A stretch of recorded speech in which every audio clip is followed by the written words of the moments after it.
어디야? 집에 언제 들어와? 점심때가 다 지났는데 지금 어디서 뭐 하고 있는 거야? 나 지금 정숙이 엄마 만나서 장보고 점심 먹고 있지. 그냥 짜장면이라도 시켜 먹던가 해요. 나 아직 마트에 있어. 아니, 짜장면은 무슨 짜장면이야? 나 지금 점심 먹으려고 집에 들어왔는데. 오래 나가 있을 거면 밥이라도 차려놓고 나가야 할 거 아니야?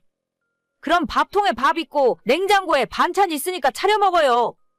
아침에 먹다 남은 찌개도 냄비채로 냉장고에 들어있으니까 그냥 가스불에 데워서 먹으면 돼요. 나보고 밥을 차리라고? 너는 지금 그게 나한테 할 소리냐? 아니, 그럼 지금 장 보러 밖에 나와 있는데 어떻게 하라는 건지 모르겠네.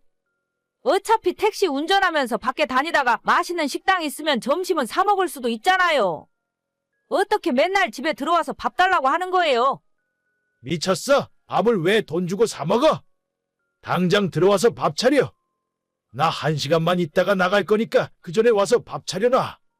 아까 내가 이야기한 거 못 들었어요? 나 정숙이 엄마랑 점심 먹는 중이라니까? 너는 네 서방 밥 굶기면서 네 밥이 목구멍으로 넘어가냐? 당장 들어와서 밥 차려. 점심은 그냥 사 먹지. 차라리 회사 다닐 때가 좋았는데. 왜 멀쩡한 직장 일찍 은퇴하고 택시를 하느라고 사람을 이렇게 고생을 시키는지 모르겠네. 내가 밖에서 밥 사 먹으면 너가 돈이라도 주냐? 집에서 밥하고 살림하는 여자가 밥도 하기 싫으면 그냥 접시물에 코 박아. 말을 해도 무슨. 어휴 진짜. 그럼 나 지금 가니까 좀 기다려요. 장 뭐 봤어? 동태찌개 끓여. 얼큰하게 끓인 동태찌개가 먹고 싶네. 안 그래도 동태 샀어요. 어제부터 동태찌개 타령을 하시길래 저녁에 해주려고 했는데 진짜 그새를 못 참고. 시끄럽고 난 한숨 자고 있을 테니까 빨리 들어와서 밥이나 차려. 밥 다 되면 깨우고. 알겠지? 저는 올해로 50이 조금 넘은 전업주부입니다. 남편은 멀쩡한 대기업 직장을 다니다가 정년을 몇 년 앞두고 먼저 회사를 나왔어요. 더 다니려면 끝까지 다닐 수도 있었지만 요즘 회사 사정도 별로 안 좋아지고 미리 그만두면 퇴직금을 더 준다는 소리에 조기퇴직 신청하고 나와버리더군요. 처음엔 평생 가족을 위해 고생한 남편이 일을 그만둔다고 해서 그냥 그러려니 했습니다. 집에서 쉴 것도 아니고 몇 년 전부터 택시 운전을 하며 유유자적 살고 싶다는 소리를 자주 했었거든요. 우리 남편은 요즘 시대에 맞지 않게 조금 가부장적이고 집안에서 본인의 권위를 엄청 세우려고 해요. 이런 남자를 강 큰 사람이라고 한다던데 물 한 잔을 자기 손으로 떠다 먹는 법이 없습니다. 그나마 회사 다닐 때는 하루에 점심 한 끼를 회사에서 먹고 들어오니 그나마 나았는데 택시 운전을 시작한 뒤로는 아침, 점심, 저녁 세 끼 모두 저보고 차려달라고 해요.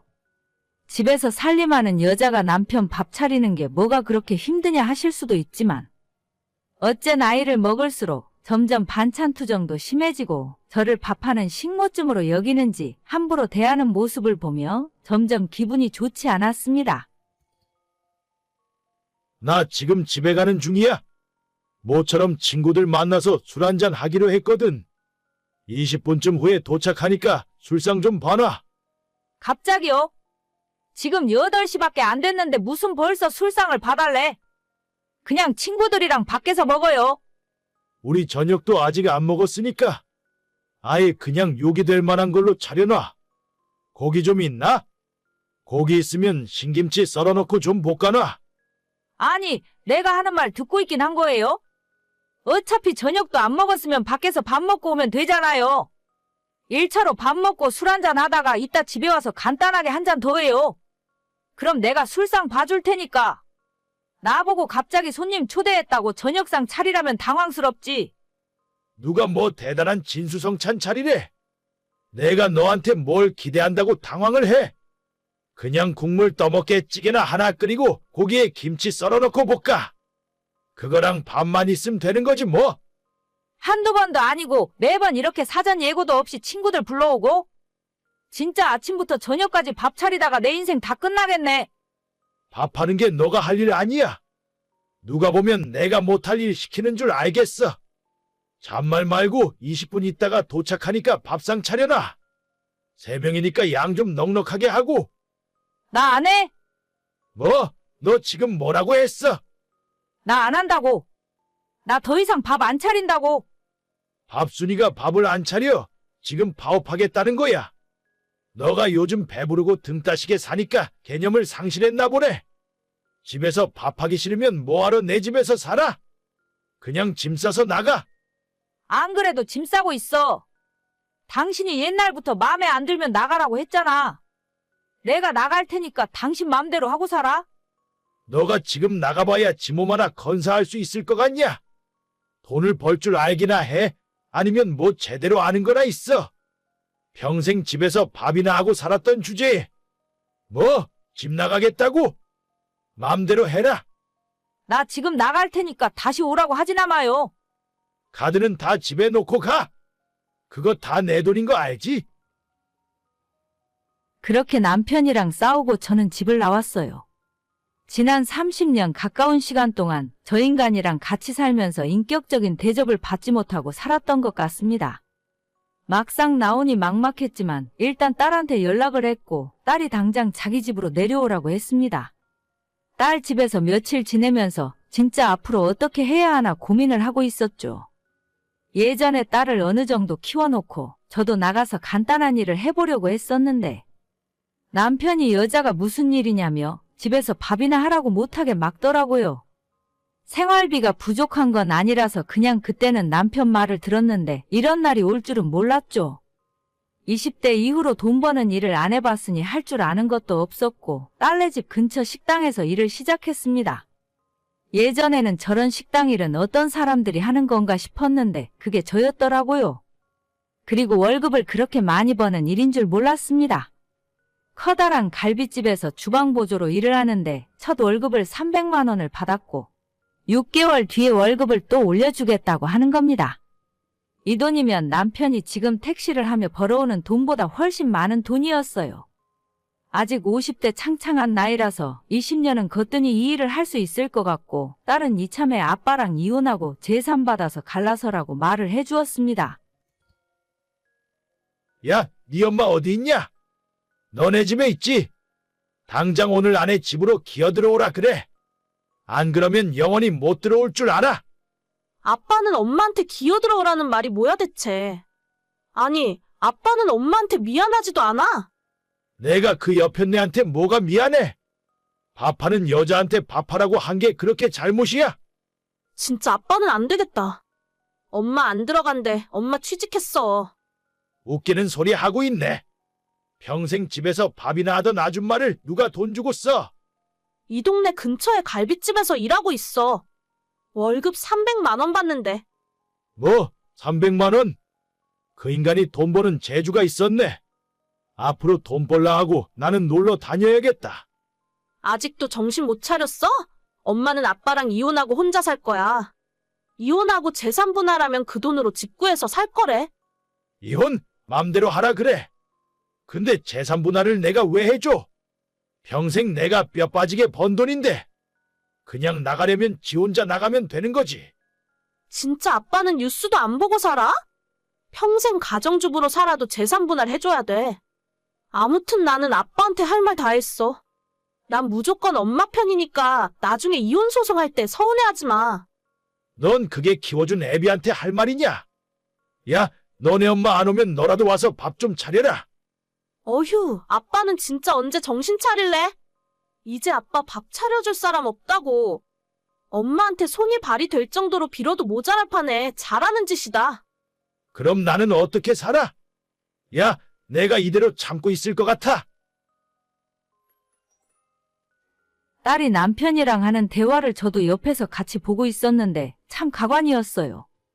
어차피 집에 다시 들어갈 생각은 없었지만 정말 없던 정도 뚝 떨어지더라고요. 딸의 도움으로 변호사까지 만나서 이혼소송 준비 중이고 변호사 말로는 남편 재산의 최소 3분의 1에서 40% 정도는 제가 받아올 수 있을 거라고 하네요. 결혼 생활하면서 살림만 했기 때문에 재산은 아무것도 못 받는 줄 알았는데 이럴 줄 알았으면 진작에 할 걸 그랬나 봅니다.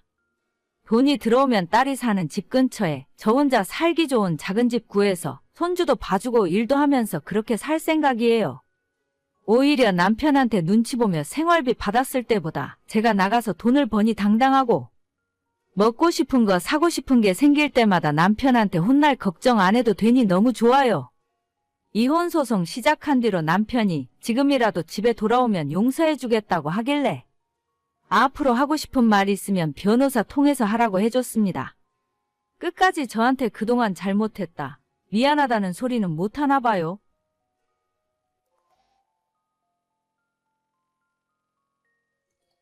동서, 금요일에 시댁에서 아버님 제사 있는 거 알고 있지? 이번에는 올 거야? 네, 형님 물론이죠. 저번에는 저희 가게가 너무 바빠서 도저히 시간을 뺄 수가 없었어요. 이번에는 퇴근하자마자 일찍 가서 음식 준비 도와드릴게요. 걱정 마세요. 그래, 며느리라고는 동서랑 나랑 딱 둘 뿐인데 시어머니 성격 알잖아? 나 혼자 있으면 정말 힘들어. 이번에는 꼭 좀 일찍 와주라. 물론이죠. 정시 퇴근해서 제가 형님보다도 먼저 가서 일하고 있을게요.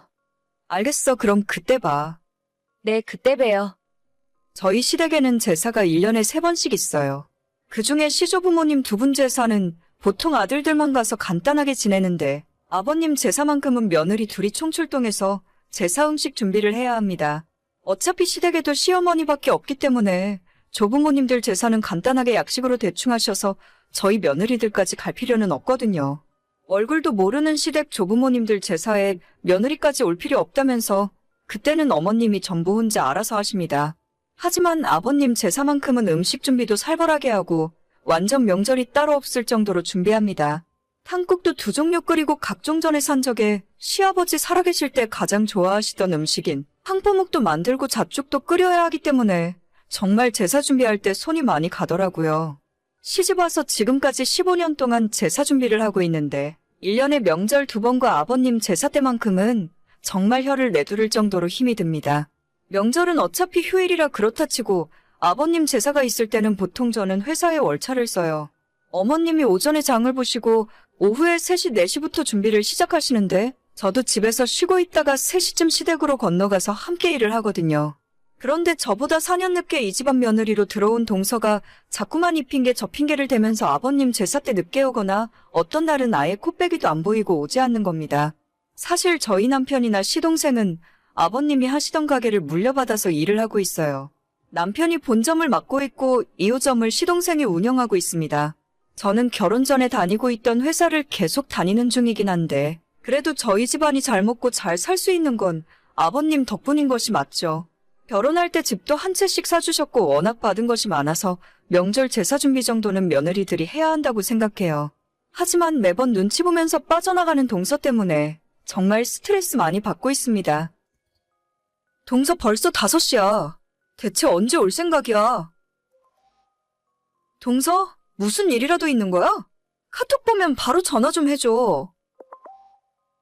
동서, 진짜 1억이야? 이번에도 안 올 거야? 결국 저녁 10시에 남편과 시동생이 가게 문을 닫고 올 때가 되어서야 겨우 같이 들어오더라고요. 오늘 시동생 가게에 단체 손님이 있었다면서 일손이 모자랐기 때문에 자기가 가게에서 지금까지 일하다가 같이 왔다고 하는 겁니다. 저는 직장 다니는 사람이지만 동서는 결혼한 뒤로 집에서 살림하는 가정주부예요. 가게에서 일손을 도와주기는 개뿔, 지금까지 설거지 한번 도와준 적 없다는 것도 알고 있습니다. 뻔히 눈에 보이는 거짓말을 하면서도 전혀 미안해하는 기색도 없고 뺀질뺀질 피해 다니기만 하는 동서 때문에 제가 열받은 적이 한두 번이 아닙니다. 그렇다고 저까지 시댁 제사에 안 가기에는 어머님 혼자서 하실 일이 너무나도 많습니다. 한 번은 너무 스트레스 받고 짜증나서 시어머니한테 하소연을 한 적도 있어요. 나는 회사 다니면서도 월차 내고 와서 일하는데 동서는 맨날 이 핑계 저 핑계 대고 도망 다니고 진짜 억울해 죽겠다고요. 하지만 우리 시어머니 정말 성품이 성인군자 저리 가라 하실 정도로 온화하신 분이라서 동서 때문에 서운하다는 식으로 이야기를 하면 음식 준비하는 것 자기 혼자 해도 되니까 저보고 저녁 9시에 천천히 오라고 하시는 분입니다. 결혼하고 지금까지 한 번도 시어머니가 화를 내거나 저희 며느리들에게 잔소리 한 번 하시는 걸 본 적이 없어요. 남들은 결혼할 때 집 사줬다고 본전 뽑겠다면서 시집살이 시킨다는데 저희 시어머니는 함부로 집에 찾아오신 적도 없고 오히려 손주들 태어날 때마다 수고했다면서 큰 액수의 용돈까지 며느리한테 쥐어주고 가시는 분입니다. 이러니 제가 어떻게 어머님을 외면할 수 있겠어요. 그런데 정말 성인군자 저리 가라 할 저희 시어머니가 올해 드디어 못 참고 폭발을 하셨는데 그게 또 동서 때문이에요. 지난달 말 아버님 제사를 이틀 앞두고 시어머니가 저와 동서에게 말씀을 하셨어요. 내일 모레 아버지 제사인 건 다들 알고 있지? 물론이죠. 네, 어머님, 알고 있어요. 내가 이번에는 몸이 너무 안 좋아서 도저히 준비를 못할 것 같구나. 너희들 둘이 일찍 와서 장부터 보고 음식 준비를 해줘야 할 것 같은데? 네, 제가 내일 회사 가서 하루 쉰다고 이야기할게요. 아침에 장 보러 제가 갈 테니까 걱정하지 말고 푹 쉬세요. 저도 형님을 도와서 같이 준비 열심히 할게요. 그래 고맙다. 내가 같이 가야 하는데 허리가 너무 아파서 일어날 수가 없구나. 만들기 힘든 건 다 빼도 되니까 잣죽이랑 황포묵만이라도 직접 만들어줬으면 좋겠네. 이번에만 너희들이 신경 좀 써주면 고맙겠다. 네, 아무 걱정하지 말고 쉬고 계세요. 어머님한테 잘 배웠기 때문에 문제 없어요. 맞아요. 저희 잘할 수 있어요. 저희 시어머니가 작년 겨울에 무릎 수술을 받으셨는데 그때 이후로 종종 허리가 아파서 고생을 하셨어요. 최근에는 집안에서 거동하시기도 힘들 정도라서 제가 자주 찾아가 반찬도 챙겨드리고 밀린 집안일도 대신 해드렸거든요. 그래도 어머님에게는 아버님 제사가 1년 중 가장 중요한 행사라서 그때까지는 꼭 쾌차하고 일어나실 거라 생각했는데 이번엔 정말 상황이 심각하긴 한가 보다 싶었습니다. 시어머니께서 신신당부를 하셨고 저도 다음날 회사에 출근해서 하루 월차를 냈어요. 그리고 아버님 제삿날 당일 오전 남편을 출근시키고 난 후에 일찌감치 시댁으로 향했습니다. 동서는 아직 도착하지 않았고 저는 일단 혼자서 장을 보러 가기로 했어요. 어머님이 적어주신 물건들을 받아들고 마트와 시장을 오가며 필요한 물건들을 전부 구입했습니다. 장을 다 보고 다시 시댁에 도착했더니 시간이 오후 2시가 넘었더라고요. 그때까지도 동서에게선 연락 한 번 없었고 저는 어머님과 함께 늦은 점심을 먹었죠. 동서 오늘은 진짜 늦으면 안 돼. 3시까지는 꼭 올 거지? 어머님 진짜 누워서 못 일어나신단 말이야. 나 정말 이러면 화낼 거야? 가게에서 일 안 하고 있는 거 내가 모를 줄 알아? 하지만 3시가 넘어버린 시간에도 동서가 오지 않아서 저는 이번에도 또 땡땡이를 치려는가 보다 생각하고 동서의 도움을 포기한 채로 혼자 제사 준비를 하기 시작했습니다. 저 혼자 일을 하고 있으니까 어머님께서 왜 미련하게 혼자 하느냐고 동서에게 전화를 걸었어요. 하지만 제 연락도 안 받는데 어머님 연락이라고 받겠습니까? 보나마나 가게가 바빠서 도와줬다는 핑계를 대면서 저녁 10시나 되어야 오던지 하겠죠.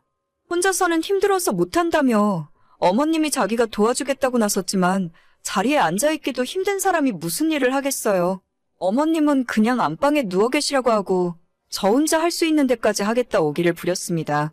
도저히 못할 것 같은 몇 가지는 아예 제껴놓고 제사상에 올라가는 필수적인 것들부터 하기 시작했어요. 이리 뛰고 저리 뛰고 원래 시집 오기 전에는 요리라는 건 전혀 모르고 살았는데 속으로 괜히 죄 없는 남편 욕을 엄청 하면서 혼자 음식 준비를 했죠. 시어머니가 자꾸 제 눈치를 보시면서 도와주려고 하시길래 안방에 붙들어 메어놓고 다행히 남편이 오기 전에 일을 다 끝낼 수 있었어요. 동서는 이번에도 시동생과 함께 오늘 가게가 얼마나 바빴는지 아냐면서 너무 미안하다고 다음엔 꼭 일찍 와서 도와드리겠다고 약을 올리더군요. 저는 화낼 기운도 다 사라질 정도였고 빨리 집에 가서 쉬고만 싶었습니다. 어머님이 저 대신 혼을 내주실 거라 생각했지만 평소처럼 아무런 말씀 안 하시더라고요. 하지만 며칠 뒤에 어머님으로부터 뜻밖의 소식을 듣게 되었어요. 큰애야, 너 이번 주 주말에 시간 좀 비워라. 저요? 시간이야 많은데 갑자기 무슨 일이세요? 뭐 시키실 일이라도 있으세요? 아니, 내가 요즘 너 차를 얻어 타고 다니잖니? 차가 도저히 낡아서 영 불편해서 못 쓰겠더라. 내 맘에 드는 넓고 편한 차로 사줄 테니까 차 바꾸러 가자. 어머님 저는요. 저도 차가 너무 낡고 오래된 것 같아요. 형님만 바꿔주시지 말고 제 차도 좀 바꿔주세요. 집에서 살림만 하는 애가 무슨 차가 필요해? 너는 그 정도면 됐다. 생전 내 얼굴 보러 찾아오지도 않는 너한테 내가 사주긴 뭘 사줘. 어머님, 제가 언제 그랬어요? 형님이랑 차별하시지 말고 저도 차 사주세요. 차별. 너 입에서 지금 차별이라는 소리가 나오니? 너는 손주 애들만 아니었어도 진작 쫓겨나도 10번은 더 쫓겨났어. 벌어다주는 돈으로 집에서 놀고 먹는 거 누가 모를 줄 알아? 어머님은 정말 주말에 저를 데리고 집 근처 외제차 매장으로 가셨습니다. 우리 며느리한테 좋은 차 한 대 사주려고 한다고 말씀하셨고, 진짜 그날 그 자리에서 제 마음에 쏙 드는 차를 한 대 계약해 주시더라고요. 가장 비싼 큰 차를 사라고 하셨는데 그건 제 운전 실력으로 주차하기도 힘들고 좁은 골목 다니기도 힘들 것 같아서 적당한 걸로 골랐어요. 어머님이 계약금 내주시고 차 나오기까지 2달 정도 걸린다고 해서 그때 현금으로 전부 내주시기로 했습니다.